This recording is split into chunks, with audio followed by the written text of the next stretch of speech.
Quotes attributed to the Buddha, Part 5. There is no fear for one whose mind is not filled with desires.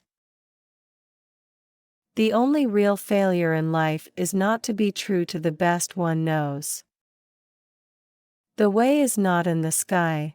The way is in the heart. The root of suffering is attachment. There are only two mistakes one can make along the road to truth: not going all the way, and not starting. To be ignorant of one's ignorance is the malady of the ignorant. The mind is everything.